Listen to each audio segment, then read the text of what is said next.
Então, não vou deixar meu microfone ligado.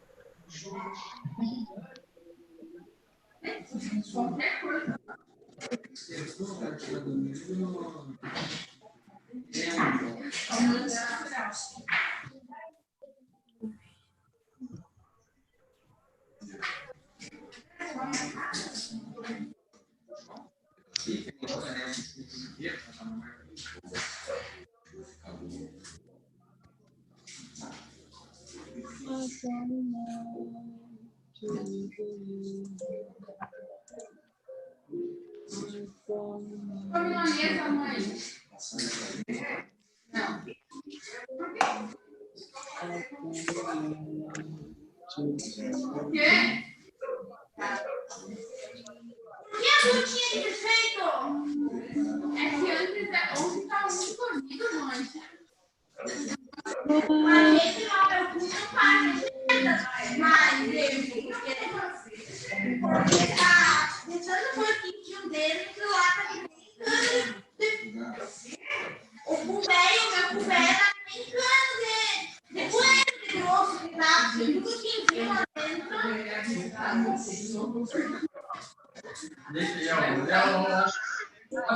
no mute, mano. Nossa, é que eu deixei aqui porque... Vai fazer? Gente, como é que você passou a pergunta? Mas podia ter levantado de madrugada. Hoje é 3 também.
Corote, mãe.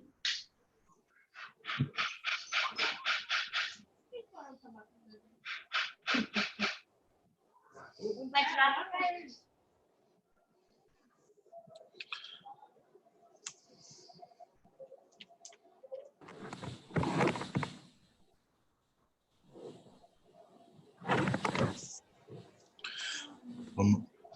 Boa noite, gente. Vamos lá. Todo mundo me ouvindo bem? Tá tranquilo? Sim? Boa noite, então, para todo mundo. Ai, que bom estar com vocês aqui de novo. Nesse nosso, para alguns, eu acho que é o 5º encontro. O 4º, não lembro. Para outros é o 2º ainda, acho que é o 4º. Né? Hoje a gente vai falar um pouquinho sobre um tema bastante delicado, como todos os temas de bioética, né? Eu vou deixar no mudo para todo mundo, tá, gente? Para não ter problema. Aí a gente deixa... Acho que fica melhor, que não atrapalha ninguém, né? Pronto. Então, mais um tema espinhoso, né? Eu brinquei que a gente, da semana passada, que foi sobre alocação de recursos escassos, a gente passaria para um tema mais leve hoje, que era suicídio assistido, se é que existem temas leves quando se trata de bioética, porque bioética se trata de humano, e em se tratando de humano não existe nada que seja simples. Eu me lembro, eu sempre uso essa frase em sala de aula com os alunos, falam assim, professor, mas isso aí é complicado, não é fácil de entender. Mas se fosse fácil, não era medicina. Porque nada que lida com o ser humano pode ser simples ou pode ser fácil. Em virtude das 1001 facetas que o ser humano apresenta e todas as opiniões e discussões e posições que nós temos e que numa discussão de bioética nós temos que ouvir todas elas. Novamente, assim, jamais... Obviamente, como eu sempre falo, eu tenho a minha posição política, eu tenho a minha posição ideológico-partidária, porque não existe ser humano que não as tenha. Né? Nenhuma ação humana, como eu já disse para vocês, é neutra. Eu não vejo nenhum problema que todas as pessoas assumam suas posições. Eu vejo, como eu já disse, problemas quando nós queremos omitir que partimos de uma posição, que partimos de um pressuposto. Porque se omitimos, não damos chance à discussão. Né? Se eu não assumo que existe por detrás das minhas posições algum tipo de interesse, eu impeço que esses interesses sejam criticados. E se eu impeço a crítica, não estou aberto a uma discussão filosófica bioética. E a gente precisa estar aberto a essas discussões, cada um dentro das suas posições, com os seus princípios fundadores, com as suas premissas, e que não podemos fugir delas. Então, antes de mais nada, antes da gente começar, primeira coisa importante, deixa eu tirar aqui da frente, na minha frente pelo menos, em relação a alguns aqui que estão, nós já tivemos alguns outros encontros, nós já falamos um pouquinho sobre bioética de uma maneira geral, nós já falamos um pouco sobre diretrizes antecipadas de vontade, né? Vulgarmente conhecido como testamento vital. Tivemos um encontro sobre alocação de recursos escassos.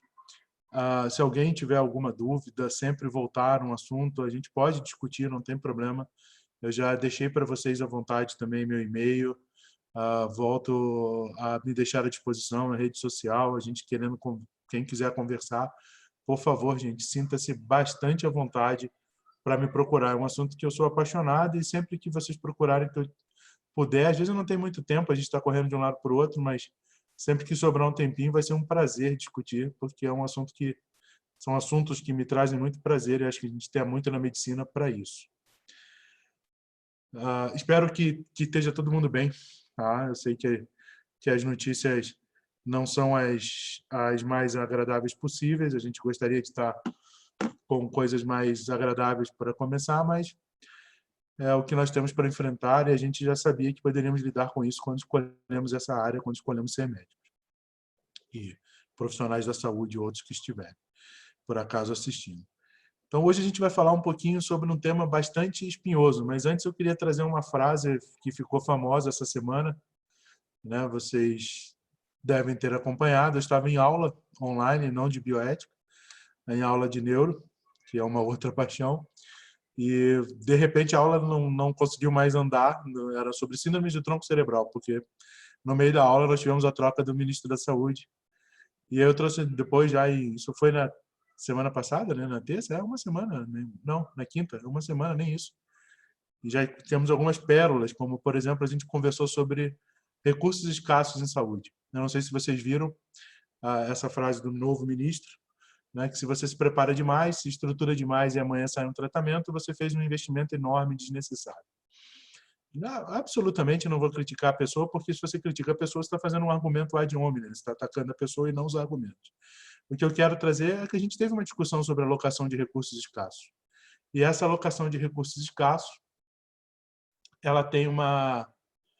A tela congelou para vocês? Espera aí, Alexandre, eu vou dar uma olhada então, tá? Se está passando. Está passando para vocês agora? Alguém pode responder? Não, prof. Tá Não? aparecendo uma tela do Spotify pra gente. É? Então, espera aí que eu vou ver aqui a nova. Foi agora? Agora sim. Sim? Então tá, desculpa, gente, tá? Bioética é uma coisa que eu adoro, informática não, tá? Então, não se assustem com os erros desse que vos fala. Então, não sei se vocês viram essa frase do ministro, como a gente estava falando, e nós, semana passada, conversamos sobre a alocação de recursos escassos em saúde. E aí, na verdade, como eu disse, assim, não se trata de uma crítica à pessoa, porque se você critica a pessoa, você não está criticando as ideias dela. O que ela faz da vida dela privada é um direito dela. A crítica da bioética, ela se faz em direção às ideias da pessoa. E a gente conversou sobre critérios de alocação de recursos, né? Se nós temos recursos escassos, nós alocamos esses recursos por necessidade, nós alocamos esses recursos por merecimento, nós alocamos esses recursos por efetividade do tratamento. E que tipo de alocação, de critério de alocação se pensaria quando se lê essa frase, né? Aonde eu encaixo isso? Frederico, você falou desses critérios, mas que critério é esse? É como eu sempre digo e volto a dizer para vocês, gente, não vou dar respostas numa conversa sobre bioética. As respostas são individuais de cada um. O problema está quando a gente esconde as premissas nas quais nós trabalhamos. Por que é difícil encaixar essa frase numa alocação de recursos escassos? Porque não é uma frase que trabalha com a premissa da saúde. É uma frase que trabalha com a premissa da financeira. Tá? Eu não digo nem premissa econômica, porque o oikos, né, de oikonomos, em grego, de estudo da casa, é a tradução literal. Tá? Quer dizer, a economia se trata de um estudo da própria casa, num controle da nossa própria casa. E não uma questão de cifras financeiras e números. Então, por isso eu não gosto de usar a questão de uma premissa econômica. Econômica, tudo que nós fazemos nós administramos a nossa casa. Mas eu prefiro usar uma premissa financista. O problema é que, quando se espera que alguém que fala em nome da saúde use uma premissa da saúde. E aí a gente pode tentar trabalhar com a alocação de recursos escassos. Mas quando a frase usa uma premissa financeira, e pior, travestida do fato de que não está sendo usado, né? A gente não assume que estou usando uma premissa financeira. Para mim é mais importante o lucro das empresas, a questão do trabalho, do que a questão da saúde. Ótimo, não tem problema nenhum, você pode pensar isso. Vamos discutir, vamos sentar aqui na mesa e vamos discutir, vamos chegar, nós vivemos numa democracia. Agora, eu não posso esconder qual é a premissa que move o meu pensamento, porque aí eu não abro espaço para discussão. Então, lembre-se sempre, nesse espaço que nós temos, esse humilde espaço que nós temos, é um espaço para discussão. Eu não pretendo nunca ser o dono da verdade. Esses encontros começaram como algo do fundo do meu coração que eu sentia devendo para alguns alunos, porque na universidade onde eu leciono sou responsável pela disciplina de bioética, mas a nossa carga horária de bioética, eu não vou nem falar porque chega a ser uma piada a carga horária de bioética que nós temos. Então, eu senti em dívida com alguns alunos e a gente começou esses encontros. Como é uma coisa que eu gosto de estudar, eu comecei por falar, mas, por favor, sintam-se à vontade para interromper. Tá? Não há ninguém aqui com dono da verdade, e se em algum momento as premissas de onde eu parto não ficarem claras, interrompa, porque a discussão é sempre salutar. Bom, hoje, então, a gente vai falar um pouquinho sobre a questão de suicídio assistido, eutanásia, distanásia, ortotanásia, quer dizer, ficou uma salada nisso, que muitas vezes quem não trabalha especificamente com a área pode se sentir um tanto quanto perdido e às vezes um pouco assustado com alguns termos e tem que tomar até cuidado para que tipo de termos vão ser usados para que a gente não dê margem a interpretações errôneas e a pensamentos distintos daquilo que a gente queria dizer, tanto para o nosso paciente, quanto às vezes numa explanação para o público leigo ou uma palestra. Eu gosto sempre de trazer casos verídicos, tá? Porque é sobre eles que a gente tem que trabalhar. Né? A bioética, como qualquer disciplina da área da saúde, ela é muito teórica, e vocês vão ver que a gente vai trazer alguns conceitos teóricos aqui também. Né? Não tem como, na semana passada a gente deixou isso bem claro, não há como você discutir um assunto se você não tem domínio teórico sobre esse assunto. O domínio teórico sobre o assunto ele é fundamental, porque você só consegue ter argumentos para discussão se você tem conhecimento teórico.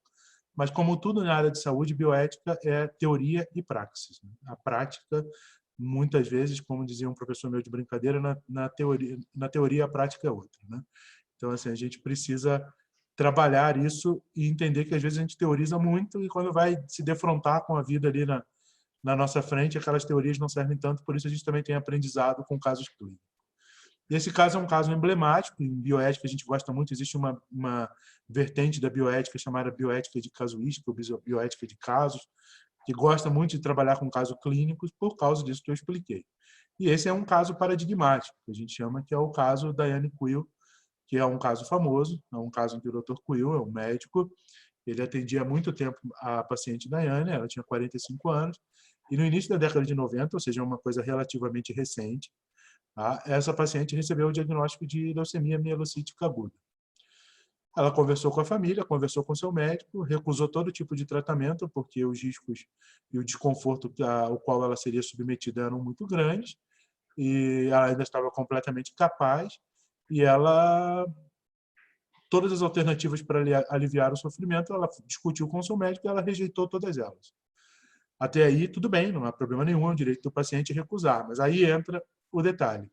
Ela solicitou a ajuda do médico dela, o Dr. Quill, para que ele a ajudasse a se suicidar, né? Para que ele a ajudasse a interromper sua própria vida. O Dr. Quill é um médico famoso, tá? Ele defendia os direitos dos pacientes decidirem sobre os seus tratamentos e de poderem morrer com o máximo de dignidade e controle possível. Ele é um bioeticista que escrevia sobre isso. Então, ele aceitou participar do suicídio da paciente. Ele forneceu as drogas, forneceu barbitúricos para ela. A paciente utilizou os barbitúricos e faleceu. Ela se preparou para isso, né? Ela usou as roupas que ela descreve isso, né? Deixou registrado, usei as roupas que eu mais gostava, me despedi dos familiares, etc.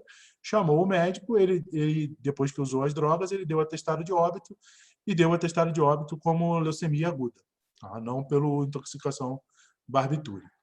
Bom, não vou entrar em todos os detalhes do caso, né? Páginas e mais páginas, mas para quem gosta é uma discussão riquíssima, mas em resumo o caso foi levado para a Justiça do Estado de Nova York e o júri não incriminou o médico pelo ocorrido, tá? Posteriormente, 7 anos depois, em janeiro de 97, a segunda instância da Justiça de Nova York afirmou, tá? Vocês vão entender a discussão que há nisso, essa segunda instância afirmou não haver diferenças entre não implantar ou retirar uma medida terapêutica, ou seja, eu tenho um paciente grave, eu opto por não implantar uma medida terapêutica, porque não vai ter efetividade, a gente falou de critérios a semana passada, ou eu não implanto, ou eu retiro uma medida terapêutica, porque não tem efetividade também para o tratamento dessa pessoa, está apenas prorrogando um sofrimento dessa pessoa. Então, a segunda instância do júri de Nova York entendeu que isso, ou seja, eu tenho um diagnóstico grave e opto por não implantar ou retirar um tratamento. Não tem diferença nenhuma entre isso e auxiliar um paciente a cometer suicídio, ou seja, eu pegar uma droga e fornecer a esse paciente para que deliberadamente ele morra com o uso daquela droga. Então, isso foi o julgamento, tá? Foi o julgamento de segunda instância no estado de Nova York, e o estado de Nova York disse não há diferença entre retirar de um paciente grave uma medida terapêutica ou não implantar uma medida num paciente grave e fornecer a esse paciente grave um meio de tirar a própria vida. Eles entenderam assim. Vocês imaginam o nível de discussão que isso trouxe, né? E aí, em 26 de junho ainda de 97, houve uma alteração desse raciocínio. A Suprema Corte dos Estados Unidos alterou, afirmando que, sim, existe uma importante diferença entre suicídio assistido, ou seja, fornecer ao paciente um meio para retirar a própria vida, e não iniciar ou retirar um tratamento de suporte vital. Essa é uma distinção que é bastante conhecida entre profissionais de medicina como profissionais do direito. Eu não introduzir novos tratamentos ou retirar tratamentos fúteis, há uma diferença muito grande, na maioria da cabeça dos profissionais que trabalham com medicina e direito, há uma diferença muito grande entre eu fornecer um meio pelo qual o paciente retira a sua própria vida. No entanto, essa é uma discussão bastante grande ainda no âmbito da bioética. Alguns bioeticistas bem renomados, Beauchamp e Childress, que são do Instituto Kennedy de Bioética, que a gente chama de um mantra da bioética, né? Aquela bioética de princípios, não maleficência, justiça, beneficência. Essa bioética de princípio ela foi basicamente fundada por Beauchamp e Childress, são duas pessoas que têm uma importância muito grande dentro das discussões bioéticas. Eles, particularmente, por exemplo, numa visão muito anglo-saxônica, né, eles acham que a atitude do Dr. Quill, por exemplo, não foi errada, tá? que a sua conduta, num caso dramático como esse, é considerada eticamente adequada. Então, vocês vejam que mesmo quando há uma discussão judicial, e essa discussão judicial chegou ao âmbito da Suprema Corte norte-americana, e não há problema nenhum em que os questionamentos continuem, né? Que se conheça outras posições e outras opiniões. Beauchamp e Childress, então, são bioeticistas mundialmente famosos e defendem contrariamente a decisão, são frontalmente contrários à decisão da Suprema Corte norte-americana. Bom, então, do que se trata isso? Se trata de você fornecer um mecanismo pelo qual o paciente pode interromper a sua própria vida. Se trata de uma coisa que a gente chama de suicídio assistido. Vocês vão ver que tem outros termos, varia muito de bioética anglo-saxônica, bioética latina, bioética profunda, tem algumas variações, mas eu vou tentar trazer aquilo que hoje em dia é muito próximo de um consenso nesses conceitos. O que seria, então, o suicídio assistido? O suicídio assistido ocorre quando uma pessoa que não consegue concretizar sozinha sua intenção de morrer e solicita o auxílio de um outro indivíduo. É um suicídio assistido. Essa assistência ao suicídio de outra pessoa, ela pode ser feita de diversas formas. Existem várias maneiras de você auxiliar alguém ao suicídio.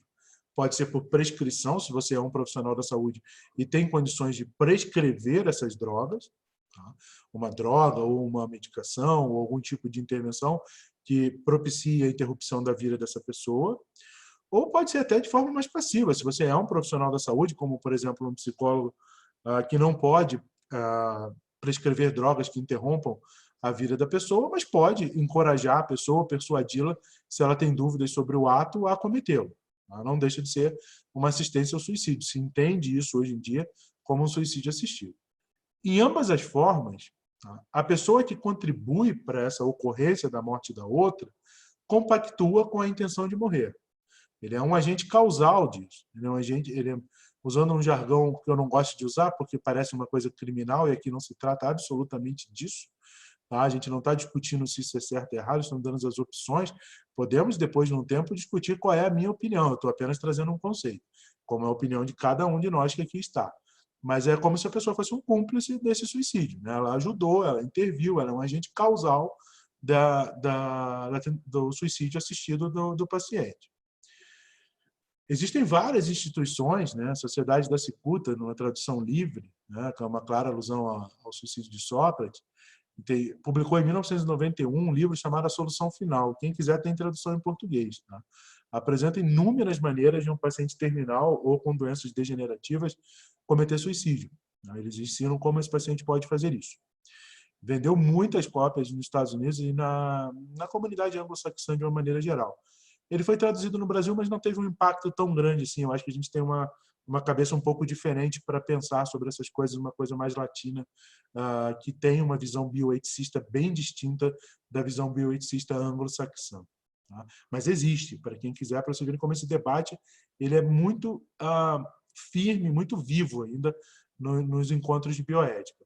Se existe alguém que apoia, obviamente existem instituições que são contra. Existe uma instituição, novamente uma tradução livre, mas ainda não mortos, são pessoas portadoras de deficiência física, etc., elas atacam muito esse livro porque elas se sentem discriminadas. Dizem, olha, as pessoas começaram a olhar para a gente como um peso para a sociedade e quase que algumas vezes dizem para a gente que a gente tinha que tirar a nossa própria vida. Nós somos deficientes, estamos tendo dificuldade. Não é bem assim, a gente está vivo, a gente produz, a gente tem parente, a gente tem uma série de relações. Então, essa discussão ela é uma discussão muito premente. E essa discussão, agora com todas essas confusões e tudo isso que a gente está passando, essas discussões no nosso país, que já são difíceis e arrastadas, provavelmente ficarão mais difíceis e mais arrastadas ainda. Mas, para quem tiver interesse, existem vários projetos de lei no Brasil já tramitando sobre a questão de eutanásia, suicídio assistido, etc. Existem normativas do CFM que não têm peso de lei, mas, na ausência de algum outro tipo de lei legislando sobre o caso, o órgão competente da classe que lida com isso tem um peso a ser levado em consideração no momento de um litígio judicial, por exemplo. Então, existem normativas do CFM já legislando sobre isso. Ainda em janeiro de 1997, então, a Suprema Corte Final, né, julgando o caso Quill, declarou, então, que não havia essa diferença entre... Entendia o que tinha feito a Suprema Corte do Estado de Nova York, agora estou falando da Suprema Corte de Justiça dos Estados Unidos inteiro. Eles entendiam que não havia diferença mesmo, mas que analisariam o caso. E aí, em junho de 97, a Suprema Corte chegou a um veredito final. Ela alterou esse raciocínio da Suprema Corte de Nova York, do Estado, a Federação, né, a Suprema Corte dos Estados Unidos. Ela voltou a admitir que existem diferenças marcantes entre esses procedimentos, que é o que assim, vamos dizer, guia a maior parte do entendimento legal sobre eutanásia, ortotanásia, distanásia e suicídio assistido. Nós vamos entrar um pouquinho nessa discussão agora. Existe um outro caso muito famoso, que é o caso de Ramón Sampedro, que é um espanhol tetraplégico. Ele solicitou à justiça várias vezes que lhe fosse permitida a eutanásia. Ele acabou morrendo após 29 anos seguidos de solicitação, tá? Através de um suicídio assistido. Esse ato final foi gravado em vídeo, como forma de documentar a sua ação pessoal na administração da medicação em dose letal. O que é isso, gente? Eu não sei se vocês já tiveram a oportunidade de ver um filme com Javier Bardem, um filme lindíssimo chamado Mar Adentro. Tá? É a história dessa pessoa. E ele filma dizendo que uma pessoa colocou os barbitúricos, outra preparou o suco, a outra não sei, e ele tomou para tentar eximir todos os colegas que estavam em torno e ajudando ele nesse suicídio de sofrerem qualquer tipo de processo ou qualquer tipo de julgamento legal sobre o auxílio ao suicídio dessa pessoa. Tá? Então, ele tentou mostrar em vídeo que era ele que estava tomando por vontade própria, que os outros não tinham nada a ver com isso, que um fez uma coisa, que o outro fez outra, e assim ele chegou ao preparo da droga e ele ingeria de vontade própria. Desde 1997, para vocês terem uma ideia, não me pergunte o que aconteceu, porque ainda é discutido na Espanha se isso é legal ou não. Tá? Desde 1997, o estado norte-americano do Oregon, ele tem uma lei que possibilita aos residentes solicitarem um auxílio para se suicidarem. E já no ano de 99, pelo menos 33 casos de suicídio assistido foram feitos, tá? Foram registrados oficialmente. Então, é uma lei estadual no Oregon, a qual se entende que você pode solicitar, sim, ao profissional de saúde, e se ele se sentir confortável com isso, ele pode lhe prescrever em casos, obviamente, sobre estudo, sobre avaliação ética, sobre toda uma série de questões, não é só solicitar, né? Tem todo um estudo, mas isso é possível de ser feito. A Suíça também, para vocês verem que não é uma coisa assim tão absurda e tão longe da realidade. A Suíça permite a realização do suicídio assistido, ele pode ser realizado com a participação de um médico, e a pessoa que deseja morrer não necessita nem estar em estado terminal, tá? Em fase terminal. A base legal é um código penal que eles têm de 1918, que afirma que suicídio não é crime. O único impedimento é quando o motivo for egoísta, por parte de quem auxilia. Por exemplo, posso pedir, tenho uma doença, minha mãe tem que cuidar de mim, ela abre mão um pouco da vida dela, ela não quer mais cuidar, então eu me sinto mal, e ela, por não querer cuidar, nós entramos num acordo, eu peço suicídio assistido. Então, se o motivo que leva a pessoa que cuida é um motivo egoísta, isso pode ser suspenso. Tá? E, por incrível que pareça, a eutanásia nem é prevista mesmo na legislação suíça, só o suicídio assistido. E qual é a diferença? Você fala assim, pô, mas eutanásia não é suicídio assistido? Você não vai fazer alguma coisa para interromper a vida da pessoa? Não é a mesma coisa? Por que essa discussão bioética? Por que isso tomou rumos diferentes? Por que essa conceituação diferente? Tá? A questão da eutanásia, hoje, como se entende, ela tem sido utilizada de maneira muito confusa e ambígua. Essa palavra perdeu o sentido original. Ela assumiu diferentes significados conforme o tempo e o autor que utiliza a palavra, né? Então, surgiram várias palavras para lidar com essa situação terminal, como distanásia, ortotanásia, mistanásia, né? Elas têm sido criadas para evitar esse conflito de ideias que gira em torno do termo eutanásia. Mas só que, às vezes, essa proliferação de vocabulários, para quem não trabalha muito com a questão bioética, vai ler, até confunde mais do que ajuda. Então, vamos tentar elucidar um pouquinho como é que está essa discussão hoje em dia. Originalmente, a eutanásia ela vem do grego e significa boa morte ou morte apropriada. Ela foi proposta já desde o século XV, por Francis Bacon, em sua obra. Ele era um médico, um filósofo médico, na História da Vida e Morte. Ele propôs isso como o tratamento adequado às doenças incuráveis. As doenças que não têm solução, a eutanásia seria o melhor tratamento por preservar a dignidade humana. Então, o termo eutanásia, desde então, ele se tornou muito amplo e tem diferentes interpretações. Se você vai, por exemplo, para uma área teológica, morrer em eutanásia, ou seja, ter uma boa morte, é morrer em estado de graça. Ou seja, já tem uma conotação totalmente distinta de você não ter uma doença curável. Então, você começou a criar, eu estou resumindo o máximo possível, tá, gente? Começou a se criar e criar termos e associar isso à eutanásia que descambaram um pouco do sentido original, por isso a confusão que se formou.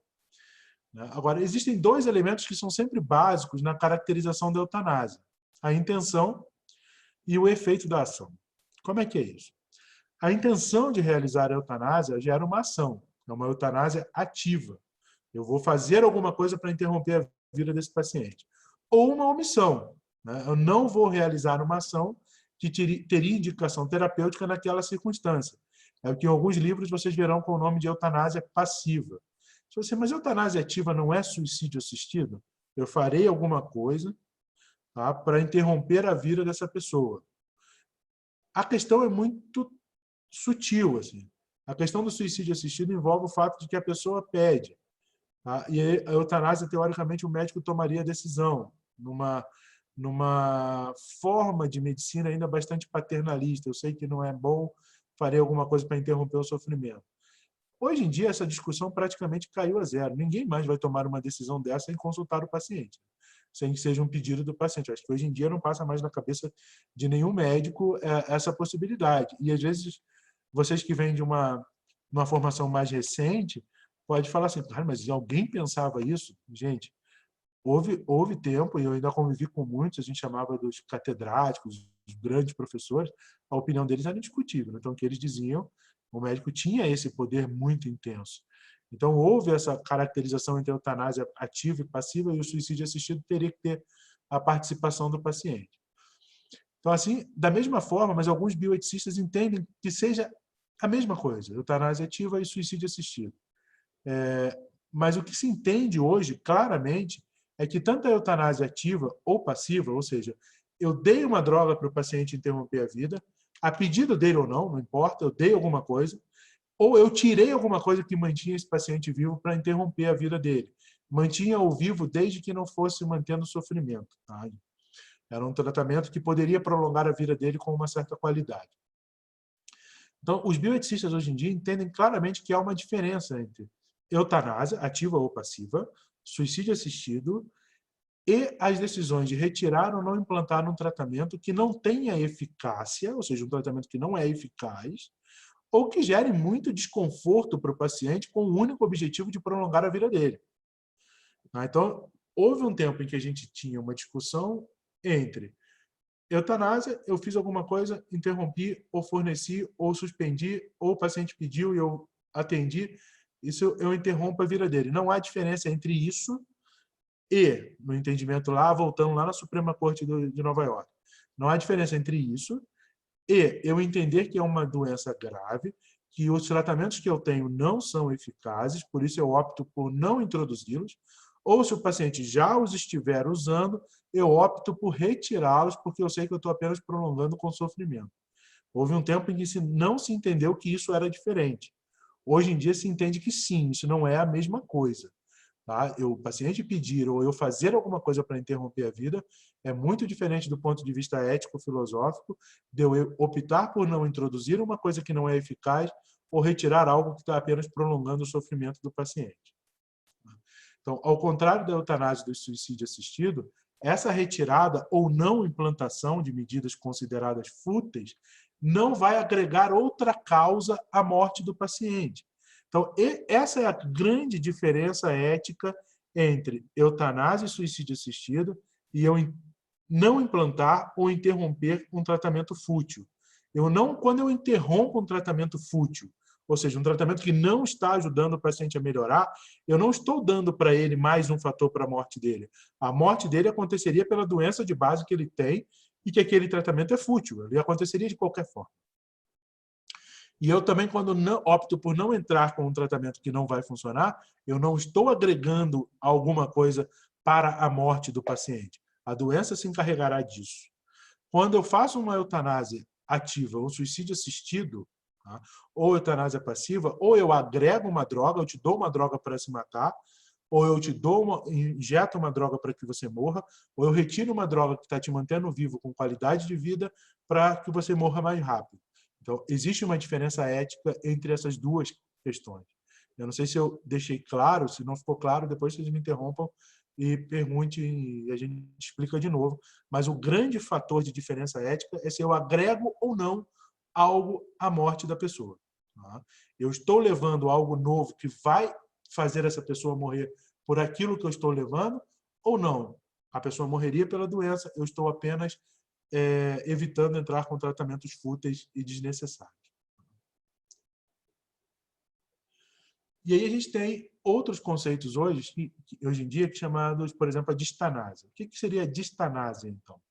A distanásia seria exatamente a implantação de tratamentos fúteis para prolongar a vida do paciente sem nenhum tipo de melhora, prorrogando o sofrimento do mesmo. É uma morte lenta, é uma morte ansiosa, é uma morte com sofrimento. Tá? Alguns autores, eles tratam esses termos, por isso as confusões, como sendo a distanásia um antônimo de eutanásia, que seria a boa morte. O problema é a qual eutanásia esses autores estão se referindo quando fazem essa oposição. Se a gente for tomar apenas o sentido literal, como nós vimos antes das palavras, na origem grega, certamente são antônimos. Mas se o que a gente tem por distanásia for entendido como prolongar o sofrimento, ele se opõe ao de eutanásia, que é utilizado para abreviar essa situação. Mas se a gente assume um conteúdo moral ou ético, ambas as coisas acabam convergindo às vezes. Tanto a eutanásia quanto a distanásia, elas são entendidas do ponto de vista moral e ético como inadequadas. Tá? Nem interromper a vida precocemente, nem prolongar essa vida desnecessariamente. A gente entende que as duas questões, entendendo hoje em dia que na expressão eutanásia eu estou fazendo algo para interromper mais rápido a vida desse paciente, tá? Então, assim, eu estou usando eutanásia nesse sentido, eu estou agregando algo que vai tirar a vida do paciente. E tanto a eutanásia nesse sentido quanto a distanásia, na maioria dos conceitos de bioética e na maioria dos estudiosos de bioética hoje em dia, são consideradas como eticamente inadequadas. O que a gente busca hoje em dia, do ponto de vista ético, é o conceito de ortotanásia, que é o conceito que quem trabalha com cuidados paliativos gosta muito e trabalha muito sobre isso. Tá? É o que a gente teria como uma atuação correta frente à morte, né? Uma abordagem adequada diante de um paciente que está morrendo. A ortotanásia, ela pode ser confundida inicialmente com a palavra eutanásia, mas a gente já viu que eutanásia hoje em dia ganhou o sentido de interrupção, de agregar alguma coisa para acabar com aquela vida mais rápido, que não é a questão da ortotanásia. Tá? A ortotanásia, eu gosto de usar essa frase para a gente entender isso melhor. A eutanásia, vamos dizer assim, ela nos tira tempo. Né? Eu agrego alguma coisa que interrompa a vida do paciente mais precocemente. Então, ou seja, eu tiro o tempo de vida do paciente. Eu dou qualidade, vamos dizer assim, mas eu tiro a vida do tempo. A distanásia, ela me dá tempo, mas ela tira a qualidade. E a ortotanásia, aí quem viu outros encontros que a gente teve, ela nos dá o tempo diacrônico, né? Aquele tempo de construir no sentido.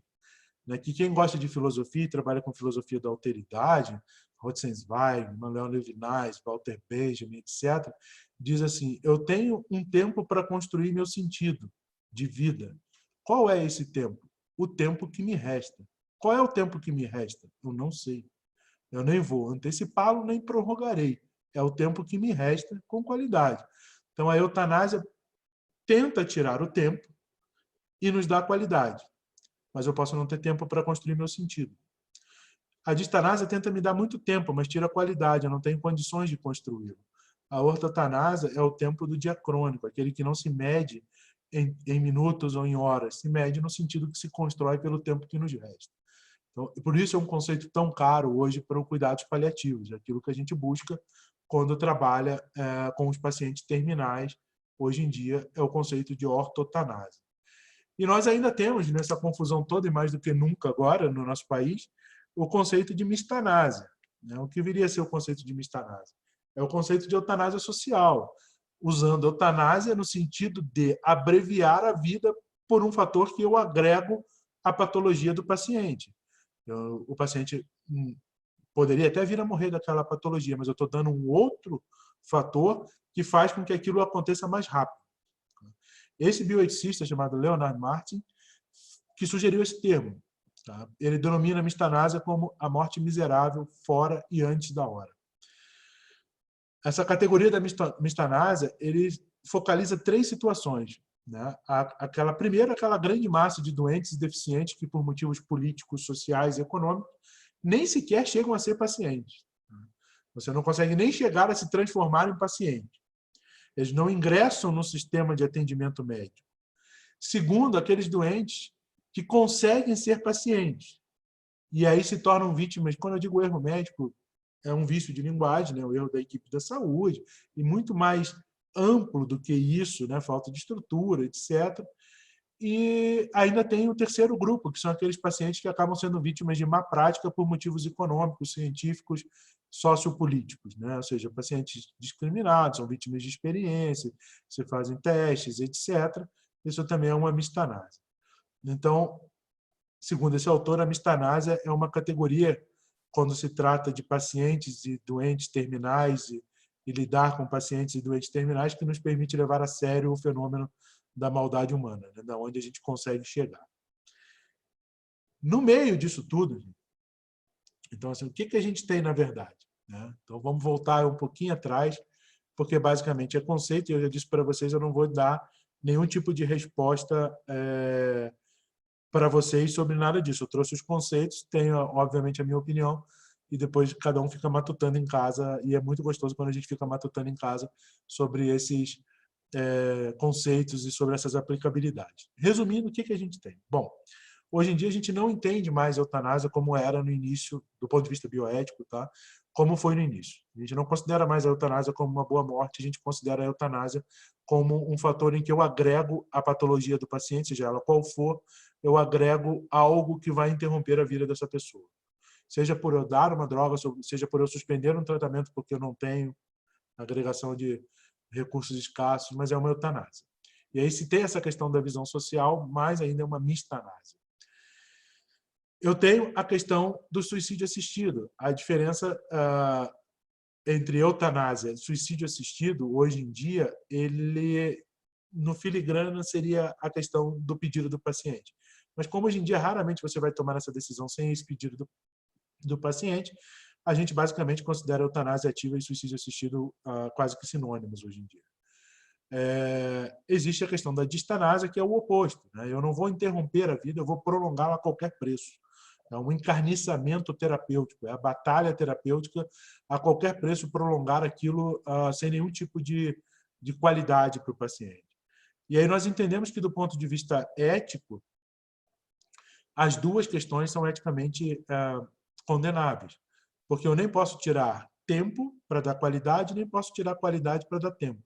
Eu tenho que dar tempo e qualidade pelo tempo que nos resta. E isso é o que a gente busca com ortotanásia, que é manter o paciente com qualidade de vida adequada pelo tempo que resta. E isso você pode ter até com não inclusão de tratamentos fúteis, retirada de tratamentos fúteis, coisas que prolongam o sofrimento ou coisas que adiantam a morte. E aí, eu não vou entrar nesse detalhe hoje, mas para complicar um pouco mais a cabeça, porque a eutanásia tem bioética tem uma vertente religiosa muito intensa, uma das correntes de mais pesquisa em bioética no mundo é a corrente da Igreja Católica. E aí a gente ainda tem assim, mas tá, e quando eu faço uma droga alta, por exemplo, morfina, em doses elevadíssimas, eu não sei que isso ajuda a acelerar a morte do paciente? Sim. Tá? Então isso é uma eutanásia? É um suicídio assistido? Ele pediu que ele está com dor? Aí você tem um conceito de duplo standard, né? Que é, eu sei que eu estou fazendo uma droga para alívio do paciente, eu sei que essa droga acaba acelerando a morte do paciente, mas a igreja para quem acredita, já nos perdoou e disse que isso não é eticamente inaceitável, que nesse caso é eticamente aceitável quando é para o benefício do paciente. Bom, esses conceitos, obviamente, como qualquer conceito humano, está sujeito a mudanças de acordo com a visão, de acordo com a sociedade, de acordo com o período que a gente vive. Mas, nesse momento, na profundidade da discussão bioética, naquilo que a gente tem de mais atual nessas discussões, é dessa forma que a gente usa esses conceitos. Eu espero que tenha ficado bem claro para vocês. Tá? É rápido mesmo, ninguém pretende aqui fazer um fechamento sobre o assunto de suicídio assistido, eutanásia, distanásia, etc. É para dar uma introdução para que vocês vão atrás dessa pesquisa e de pesquisar e de trabalhar. Existem vários casos aí que a gente tem no dia a dia, é muito interessante trabalhar com isso. E eu vou abrir para vocês, quem tiver pergunta, quem quiser conversar, por favor, fiquem à vontade. Deixa eu abrir aqui o... Tá, o que está faltando? Creme de leite. Ficou claro para vocês isso, gente? Um copo de Pô, prof. Mas e na Alguém quer questão, perguntar assim, alguma- eu, usar mais. Era a aula era que você estava assistindo pelo Zoom? prof, acho que muta... Porque o IFMS é um grupo lá, né? Na época tem o CAN, O frango não vai junto com Eu não estou ouvindo. Pode falar, Sônia? a recomendação acadêmica de medicina, colegiada. É mais fácil, talvez, para Tem o eu não estou conseguindo ouvir. Acho que é assim, duplo de pesquisa, Mas ele vai faltar milho no almoço. Pode digitar, então. Vai ter azeitona dessa vez. Tem a Atlética Bruta Média, né, que organiza eventos e tal, e além disso tem as dicas.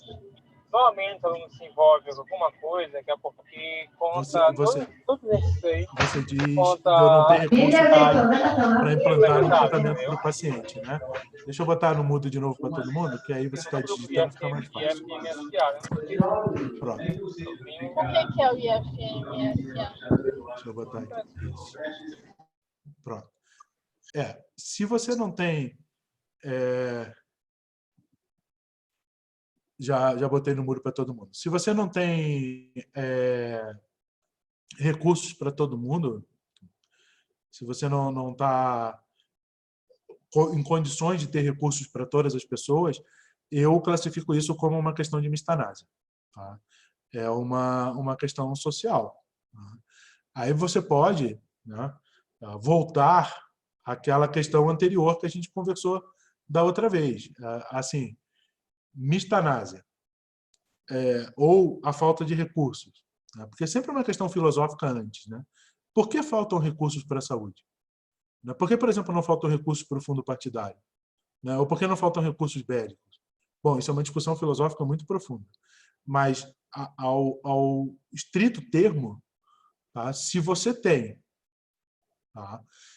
tem falta de atendimento porque não tem uma medicação ou alguma coisa que aquele paciente merecia ter, ou seja, ele entrou no serviço de saúde, virou paciente e não tem tratamento para ele, é uma mistanásia. Tá? Você está antecipando a morte dele por falta de recursos sociais.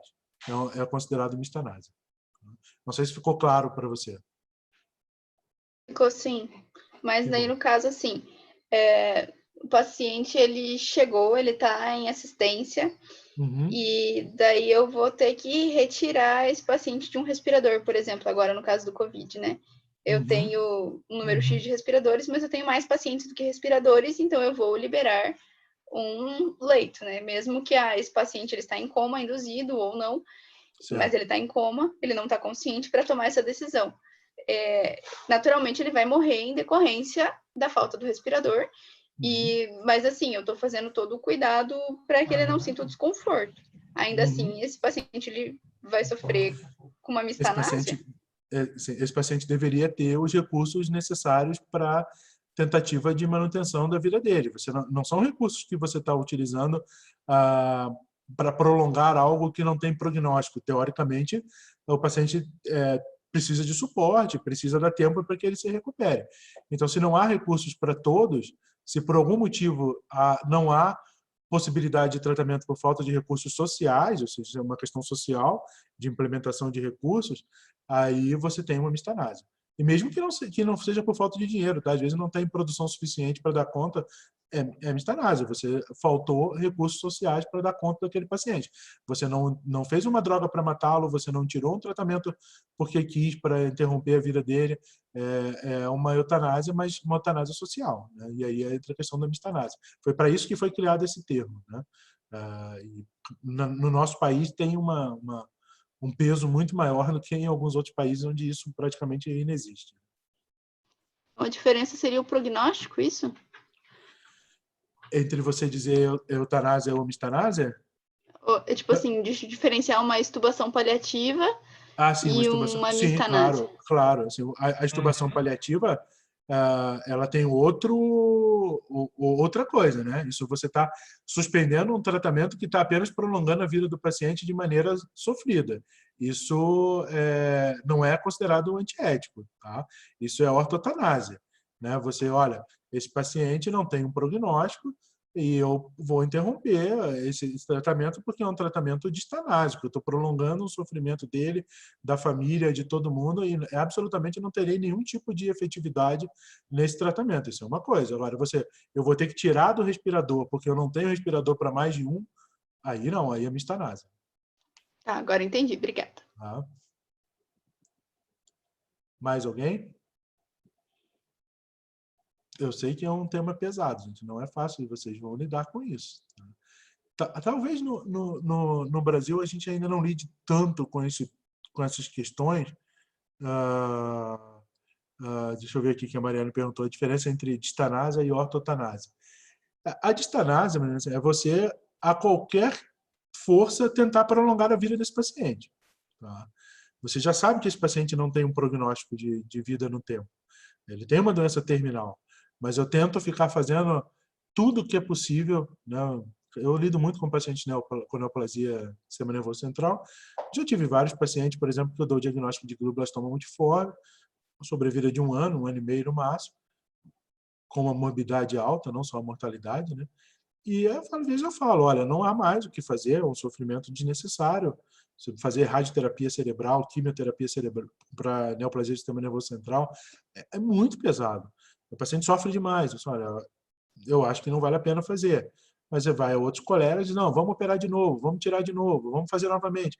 Isso é uma distanásia. Você está prorrogando uma coisa que você sabe que não tem prognóstico. Não, vamos botar no respirador, vamos fazer uma carga maior de radioterapia, isso vai destruir neurônios, o paciente vai ficar sem contato com a família dele, apenas sobrevivendo ali como um estado vegetativo. Ou seja, é uma distanásia. Eu estou prolongando o máximo possível o tempo. A ortotanásia, ela assim, eu não vou prolongar esse tempo a qualquer preço, mas eu também não vou encurtá-lo. Eu vou dar um conforto para ele pelo tempo que ele tiver com a evolução natural da doença dele. Nem prorrogo, nem encurto. Não sei se ficou claro agora para você.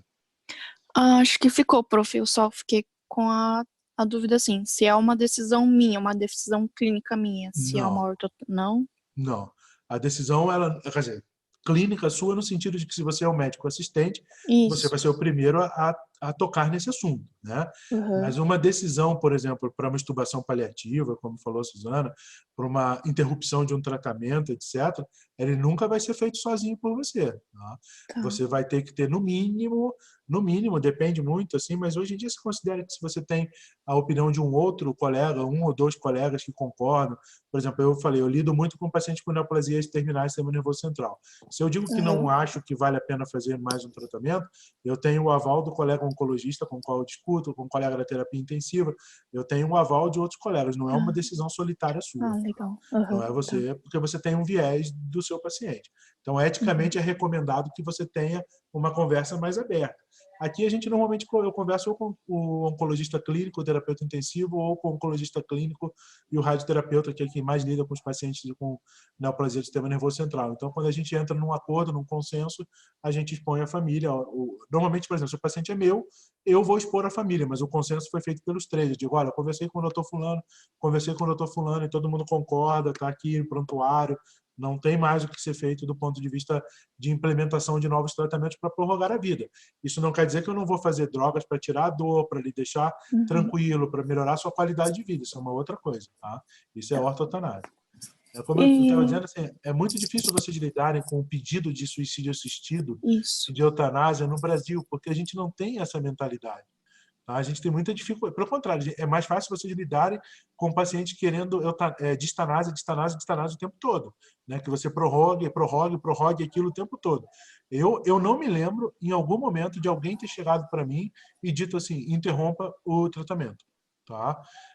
Eu tenho vários pacientes que aceitaram isso a partir do momento em que a gente expôs que não havia mais o que ser feito.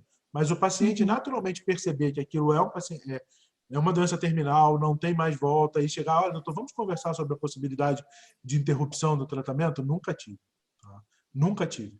As únicas vezes que eu vi isso, eu vi 2 vezes isso, foi em um ambulatório na França, que aí é uma outra visão da medicina. Tá?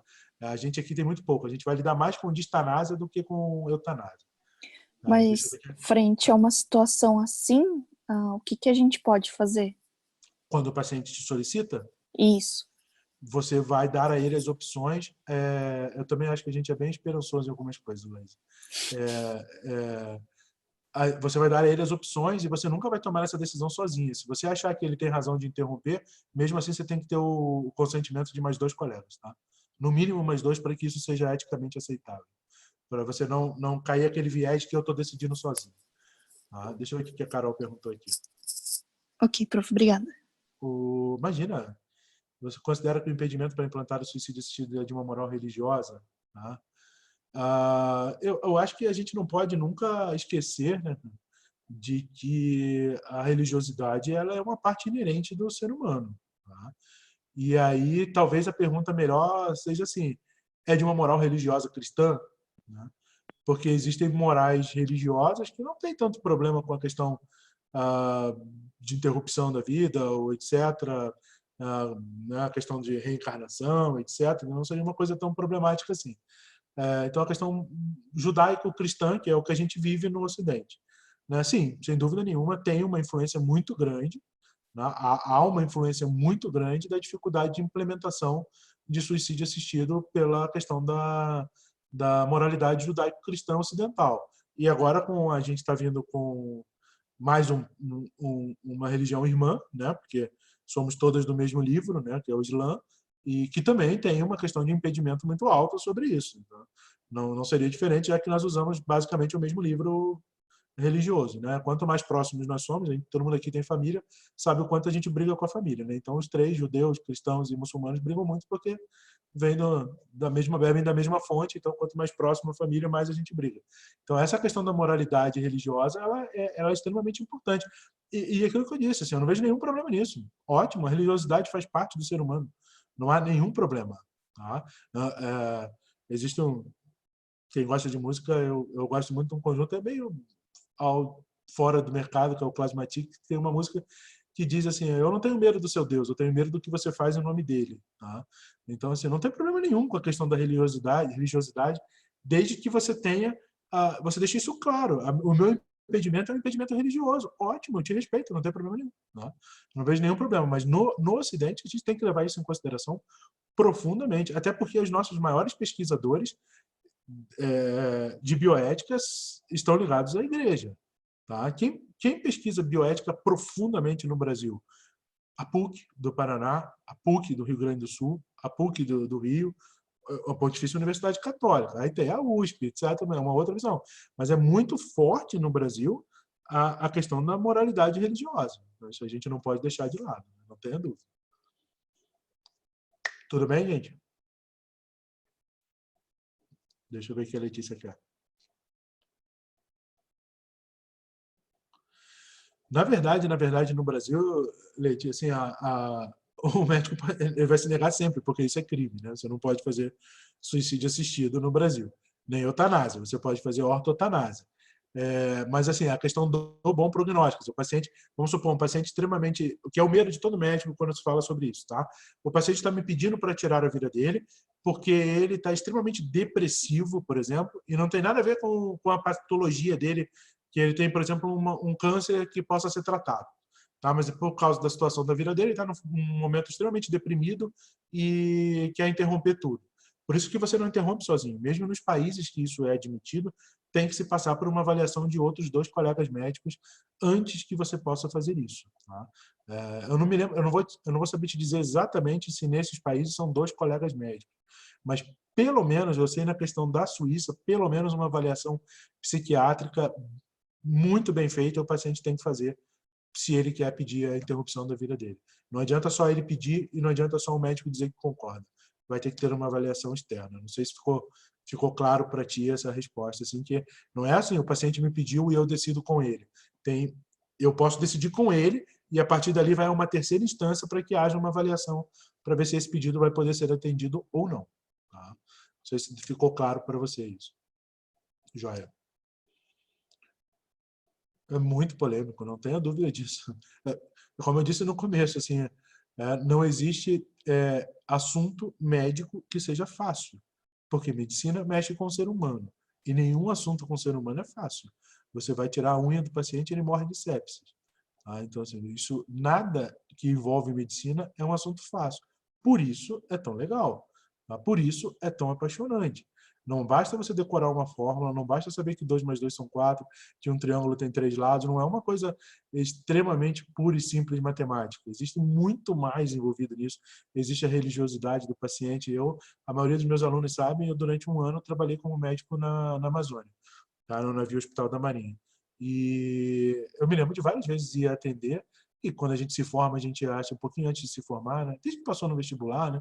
A gente acha que a gente é super poderoso, né? O médico tem essa questão. Quando a gente se forma, então, fora o medo que a gente tem, que não diz para ninguém, né? E aí tem o outro lado que a gente acha que a gente pode tudo também.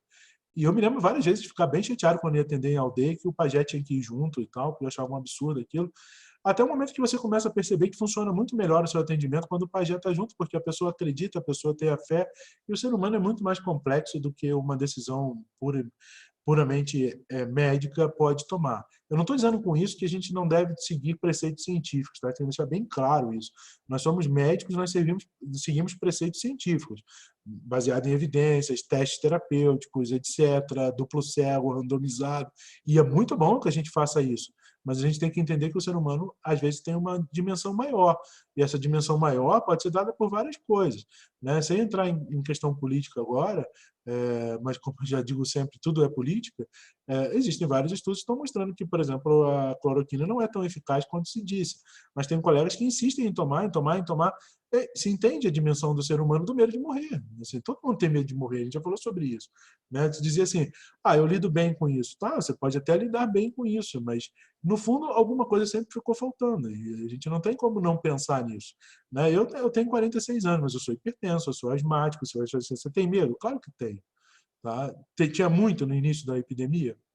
Um pouco. Até a semana passada, quando meu filho falou, poxa, pai, agora começou tudo isso, você nunca me levou para ver o jogo do Flamengo no Maracanã. Agora eu tenho muito medo, porque eu queria levar ele para fazer isso.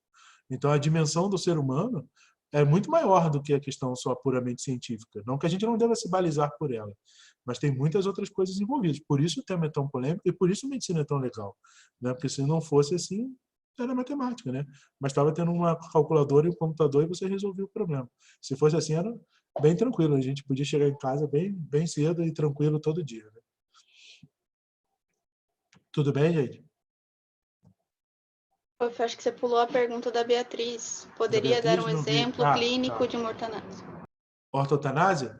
Sim, você tem vários, Beatriz, assim, exemplos que a gente pode te dar. O que é a ortotanásia em si? Por exemplo, eu tenho lá esse meu paciente que eu falei com neoplasia cerebral, e eu sei, ele já foi operado, ele já fez uma dose máxima de radioterapia e o tumor recidivou. Tá? E eu sei que não dá para fazer uma nova cirurgia sem deixá-lo bastante sequelado e não dá para fazer uma dose maior de radioterapia porque senão eu vou deixar de atacar o tumor e vou destruir o cérebro. E ele vai ficar bastante sequelado e não vai ter uma qualidade de vida adequada. O que eu vou fazer para esse paciente? Dar drogas que diminuam o edema cerebral, dar drogas que diminuam as cefaleias, as dores de cabeça, mas não vou implementar nenhum tipo de tratamento que vai postergar a vida dele, nem também vou deixar de dar essas drogas para que ele tenha qualidade de vida. Eu vou deixar que o tumor tome a história natural da doença e que ele venha a falecer dentro do tempo que seria da história natural da doença. Então, esse é um exemplo que a gente acha assim, não, essas questões de discussões bioéticas nunca vão acontecer no nosso dia a dia. Eu vivencio isso, pelo menos, vou dizer para vocês, e olha que hoje em dia eu trabalho muito menos, por exemplo, com paciente do SUS, que é um volume maior no Brasil, mas mesmo sem trabalhar hoje em dia diretamente com paciente do SUS, etc., eu diria para você que esse dilema de falar, olha, não vou implementar nenhum tipo de tratamento, nós vamos apenas cuidar dos seus sintomas e lhe dar qualidade de vida, que é a ortotanásia, 3 a 4 vezes por semestre. Eu tenho que lidar com isso, porque as neoplasias cerebrais são extremamente graves.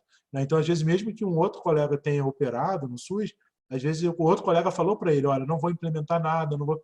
Ele fica em dúvida, vou ouvir outra opinião, vem para mim e a gente repete, olha, não dá, é uma questão de você manter a qualidade pelo tempo que resta. Ele fala, tá, mas quanto tempo? 6 meses, 1 ano? O que eu faço agora? Vai visitar quem você quer, vai conversar com a sua família, pedir desculpa se é isso que você quer para alguém, dizer para alguém que você o ama, ou qualquer coisa nesse sentido. Você vai construir um sentido por esse tempo. É como eu disse já lá, que a maioria não estava no primeiro encontro, quando a gente conversou. A maior parte da questão da lidar com a morte para a gente, por uma questão sociopolítica, de como a nossa sociedade é organizada hoje, nós sempre adiamos o nosso prazer para uma recompensa futura. Né? Eu vou me aposentar, aí eu vou viver numa ilha, eu vou viver na praia, eu vou fazer não sei o quê. Mas quem diz que você vai se aposentar? Você pode morrer antes. O tempo que resta para a gente é um tempo que a gente nunca sabe. É um tempo de construção de um sentido. Na maioria das vezes, a gente quer, por causa de um número, achar que esse tempo é de 70 anos.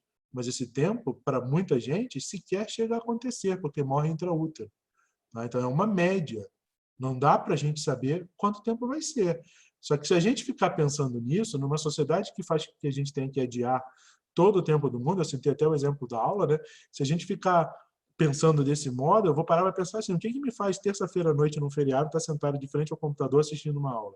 Porque eu acho que isso vai ter uma importância, eu tenho um ganho para mim depois. Mas se eu pensar que eu posso morrer essa noite, será que eu devia ter ficado essa hora aqui? Ou eu devia ter feito outra coisa? Essas questões, elas são as questões que acompanham o ser humano, desde sempre.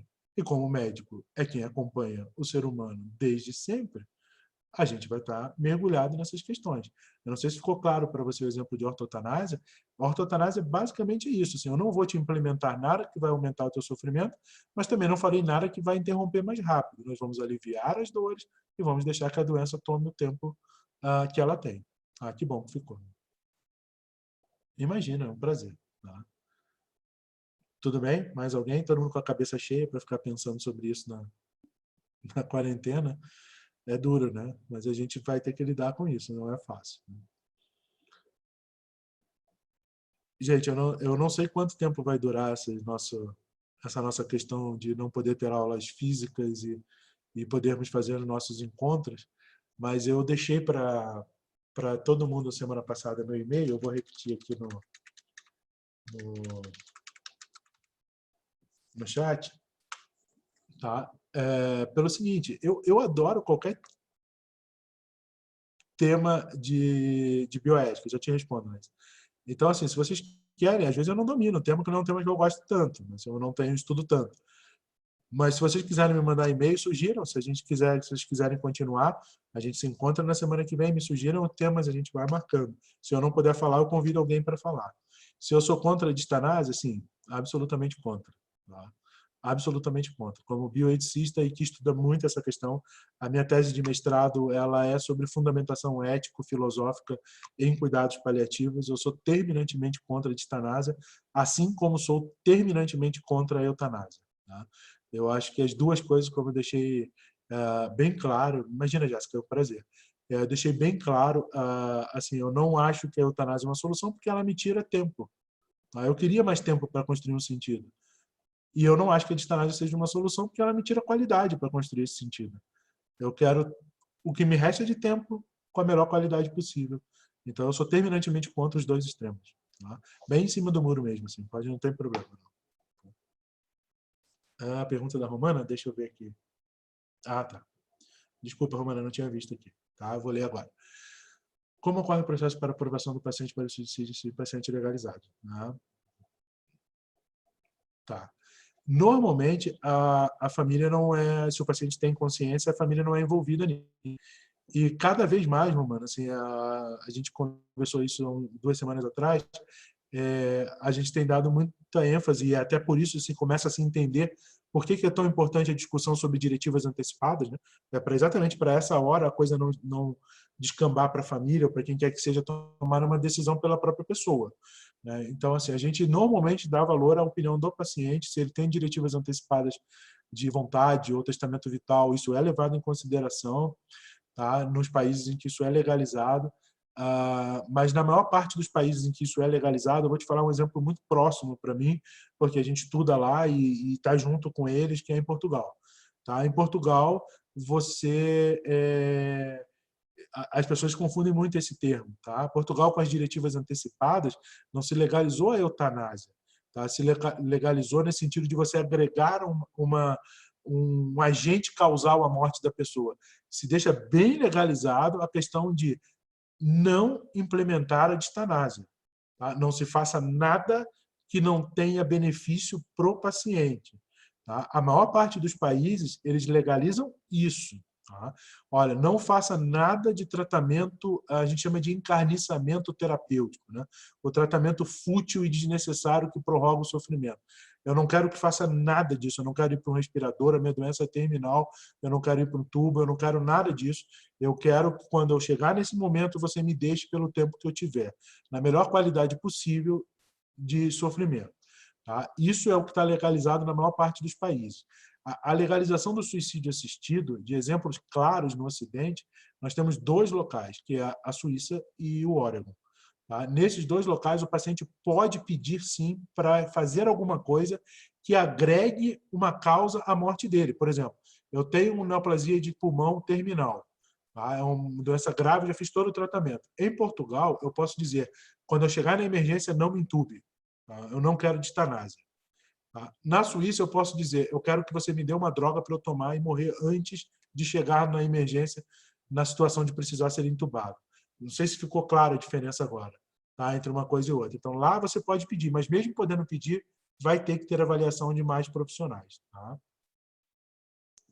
Não sei se ficou claro para você, Romana. Assim. Então, legalização de suicídio assistido mesmo não é... 2 países têm isso. 2 países não, né? Um estado e um país. Tá? Você tem a legalização da não distanásia, as diretivas antecipadas. Tá? Que bom que ficou. Tudo bem, gente? Eu adoro quando vocês perguntam. Você me faz estudar mais também. Eu vou ter que sempre ler mais, é mais interessante. Gente, de qualquer forma, depois eu vou mandar o link para o Caio, ele vai postar nas minhas redes sociais. A aula fica gravada, tá? Agora eu estou gravando, aprendi. Né? Aos pouquinhos eu vou aprendendo a mexer. Ainda não aprendi a botar a tela direto, tem que ficar me enrolando sempre com o meu Spotify. Quem não gostar de jazz ou das músicas está perdido. Tá? Mas a aula pelo menos vai ficar gravada, depois eu passo o link para vocês, quem quiser assistir de novo. E, por favor, quem tiver interesse em algum tema específico, se não for um tema que eu goste ou domine, eu convido um colega para falar. Não tem problema nenhum. Tá? Chama alguém que gosta do tema, a gente marca uma hora, é bom que eu assisto também e estudo também. Tá? Então, por favor, cuidem-se bastante, cuidem da sua família, fiquem bem, tá? Construam um sentido por esse tempo que resta para a gente, seja ele qual for, e eu espero que em breve a gente possa estar junto pessoalmente para poder tomar um café. Tá? Obrigado. Né? Aborto? É só tema leve, né? Mas é bem tranquilo falar sobre aborto. Né? Tá, eu vou conversar, vou preparar direitinho, a gente conversa sobre aborto e eu mando o link para vocês. Tá? Obrigado, Amanda, foi um prazer. Tá? Imagina, Helena, o prazer é meu. Espero que vocês tenham gostado mesmo. Tá? Vamos continuar sempre conversando. Um beijo para todo mundo, então. Depois eu mando o link, então. Tá? Abraço, boa noite para vocês.